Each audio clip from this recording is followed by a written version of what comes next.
Hey guys, so I wanted to come back at you with a get ready with me / me dyeing this hair. I wanted to take this 613 blonde unit and make it dark gray. I haven't really done a look like this before, but the process was pretty easy. I used the Wella T14 hair dye, I think, and I just used a 20 volume developer with it, and it worked out pretty well.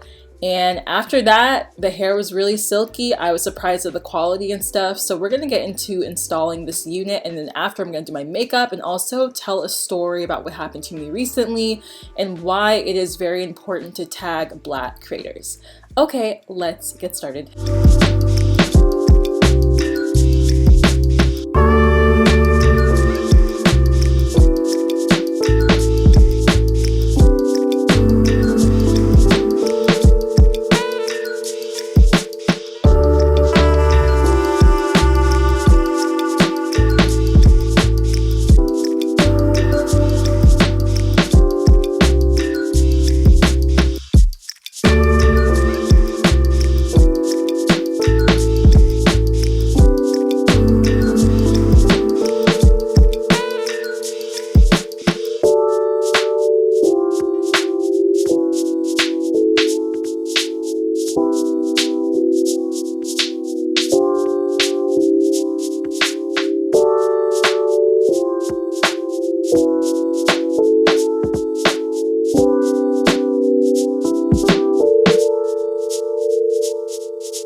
About to get so hot because right now it's like 90 degrees outside and I don't have the fan on because it's so loud and it makes my hair blow in the video, so it's kind of weird, but I'll probably put it back on while I'm talking. Hey guys, what's up? I am back with a new video and I'm wearing the wig that you guys were asking me. I had a lot of comments in my last video where I did my early 2000s makeup look on this wig, and I got this wig from Julia Hair. I dyed it from a 613 blonde. It was like an ombre color, so there was some type of like dark brown roots at the top, like all over the frontal. I just went ahead and dyed it to the T14 Wella color. It's like on the box it looks like dark gray, so this actually kind of turned out a little bluish, but it's really cool. And I've never done a dark gray like this before. I feel like I've tried before with that same color, but it never got to this look.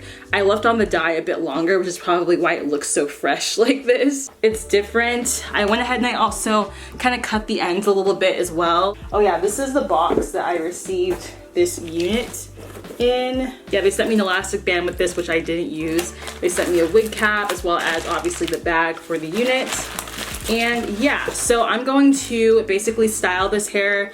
We'll be talking and stuff, and then I'm gonna be getting into the specs afterwards. And I also wanna go ahead and do my makeup for summer. I might not talk during that portion because I just don't wanna sit here in the heat. I already basically glued everything down for today. I wanna just kind of leave 2 strands of my bangs out. Kind of like I did in my early 2000s video recently. Which, by the way, thank you guys so much for watching that. It was really fun to make. And also I wanted to kind of just touch on what happened on Twitter the other day. It was kind of like, it wasn't really drama or whatever, but a lot of people really took the time to stick up for me when I know that the brand ColourPop had posted my photo on their page, and they were trying to, I think, promote something that I wore in the photo, and they didn't tag my picture, or they didn't tag my name in the picture. And I know that my friend Kat first like spoke out about it, which honestly, this was 5 days later, so I hadn't even seen the photo at first. I think that people were just starting to tag me in it. And then after that happened, I think more and more people started tagging me. I don't have my brush, which was really cool. I wasn't expecting that. I thought that people would have just honestly kept quiet and not really cared that much. But I think right now it's just a time where people are really trying to be serious about how they promote Black creators, especially smaller Black creators, whether it is on YouTube, Instagram, or Twitter. I'm not mad at ColourPop or anything. Like, I'm still on their PR list. I still love their products. And I think that this is just something that I have always kind of been used to dealing with. And so I didn't even think twice. Like, if this didn't even blow up on Twitter, I wouldn't have even thought twice about it. It just would have been a normal thing for me, which is kind of sad in a way, because it's almost like a lot of us are used to this. Like, a lot of Black creators are used to being treated like this, and I don't know if they're doing it on purpose or if it's just kind of like a subconscious thing. But I think the brand that did this that really honestly made me upset was the whole Wet n Wild thing when I worked with them back in October. Yeah, it was back in October for their Halloween launch. And I loved the lady that I was working with in the beginning because she just seemed like she was really attentive to kind of putting me or hiring me on the spot for that modeling job. Because they were hiring influencers for the shoot. And all of us came in on that day. We all shot. I actually had the most intricate looking costume for the shoot, so I thought it was really cool. And that was like one of my first, well, I had done like makeup shoots previously, but that was like the biggest brand that I've ever worked with on a makeup shoot, and this was 2019. So I actually ended up doing a few makeup campaigns last year. I'm not used to being scouted out or being, messaged for campaigns in general. So that was a lot. I think it was really cool. I got to see myself in stores. Basically, they also asked me if they would be able to tag me on social media once I post it on Instagram and also in stores. And of course, I said yes because I do want the promotion. Like, I'm a small creator. I would love to be seen. I think that's really what a lot of us are looking for. And a lot of people that honestly aren't Black don't really have to ask for that. And this kind of showed or made my point later on when they ended up posting. I think I was I was like the second or third creator to be posted for the campaign on their Instagram, right? And they had tagged all of the other creators. I was the only Black girl that was at the shoot to begin with, which is whatever, it's cool. I don't really care. Like, I wasn't worried about that, but what I did notice was that they had tagged the other creators, which by the way already had like 100K on their Instagram page. And I had noticed that they didn't tag me. Like, I actually had my subscribers tagging me in the comments saying that like, oh, you guys didn't tag Timaloveslemons. And I think it was only a few people that were tagging me because at the time I probably only had like maybe 10K on Instagram, barely even that. Or maybe I had like around 12 or 13K. Anyways, regardless of that, I had people tagging me in the comments and stuff. And I had to email Wet n Wild because, they didn't tag me, and the lady apologized and just said, oh, well, we didn't know the lady that was working with you before, she ended up leaving the job. And I was like, well, that makes no sense because even when I went to the shoot, they had a sheet with all of our socials, basically info about each person at the shoot. Assume that they would still have that information before they post anything on social media, including what they use. It was kind of weird. Let me go ahead and get some bobby pins for this. Anyways, as I was saying, I went ahead and I just pinned this up. I'm gonna go ahead and curl my hair after this because I think I wanna put a few curls in it. They didn't even tag the makeup artist. I'm not sure if they were offended or not, or if they're even used to not being tagged, but I thought it was really weird. And at that point, let me just move this.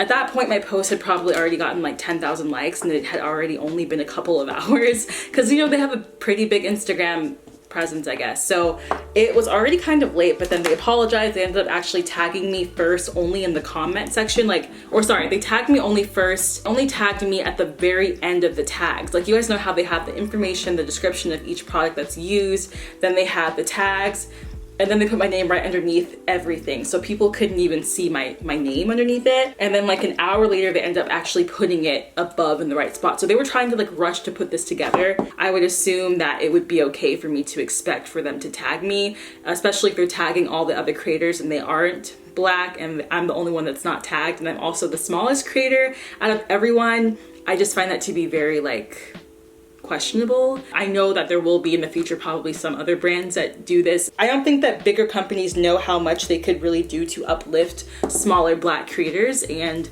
the practice of doing this and just not being aware of us is very hurtful, because for a lot of us this is our full-time job. This is what we're doing to live, but also we do want to one day in the future grow and be successful. Maybe I think the difference with this is that the movement is happening and more people are watching at this point, so they're more able to call things like this out. It kind of reminded me about the whole Wet n Wild thing, so I just wanted to speak on that. I'm not mad at Wet n Wild either. I just feel like people should pay more attention to, again, smaller Black creators, and just give as much attention as they are to all the white creators that they're trying to push to the Black creators as well, because I think it's only fair. I just wanted to touch up on that subject really quickly and thank all those people that really did stick up for me and, you know, were really there. I didn't even know what to say. I just was watching it and I got really happy. I'm gonna curl my hair and then I want to do my makeup afterwards, and I'll probably just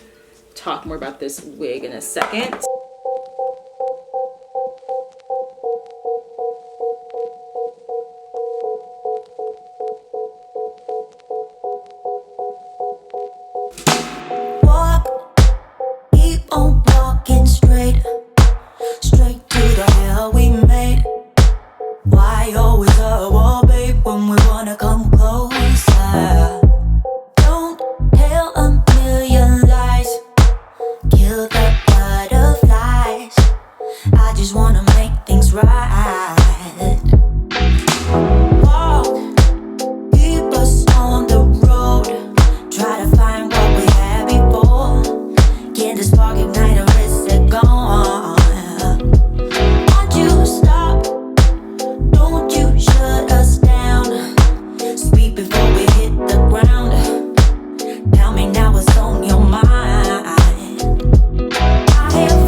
Okay guys, so I just finished doing my makeup for this look that I have today. I think that it looks so cute. I don't know what look this is, but I wanted to do a half up, half down type of do with this gray hair. I absolutely love the shade of gray that I got with this. I've done lighter before, but I really wanted to just try something darker. And I just like how the hair took really well to the toning of it. It just took really well to the dye, and I got as close as I could to the roots whenever I was dyeing this unit, just to be really careful. I didn't want to dye the lace. Usually you would prime it with like got to be glued spray and then wash it out afterwards, but I was so lazy. I just like carefully put it on with the brush and, you know, made sure that I didn't touch the actual lace itself. And with that, you just kind of have to wing it. I don't really know how else to say it. Probably realistically, if you want to do thick hair like this, because I still have hair in the back here, if you want to do thick hair like this, this wig to dye it, for the Wella, you'll have to probably get around 3 to 4 tubes of the dye, and you can probably just get, I only used like one small little tube of the developer. I use the 20 volume, probably be spending maybe around like 30 bucks on the whole dyeing process, which is honestly not that bad. But yeah, I think it honestly turned out pretty even. The one thing I wish it had darker roots, but honestly I could always do that later. It just takes a lot more time. It takes more precision to do roots after, because you kind of have to make sure that you kind of fade it with the comb and like make sure that you don't touch the lace stills. I'm gonna let you guys know the price of this unit. I got this in a 20-inch and it is a 13x6 lace front. It's gonna cost you $239.49.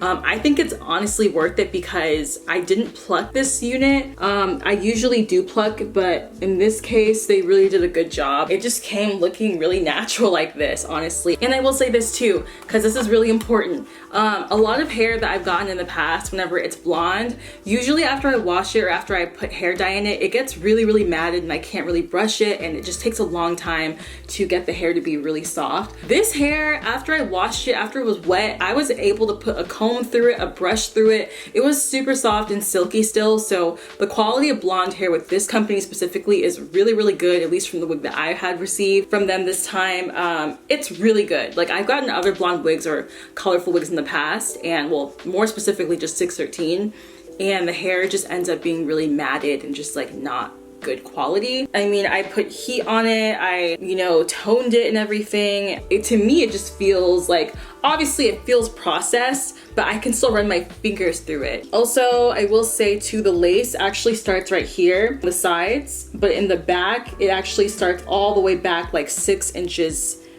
for the parting space. So you have a ton of parting space on this unit. The density is 150%, so there is a lot of hair here. I'm gonna put all of the info down to this unit down below. I'll talk to you guys later. I'm gonna go ahead and take some pictures now and do some intro shots. So I will see you in the next one.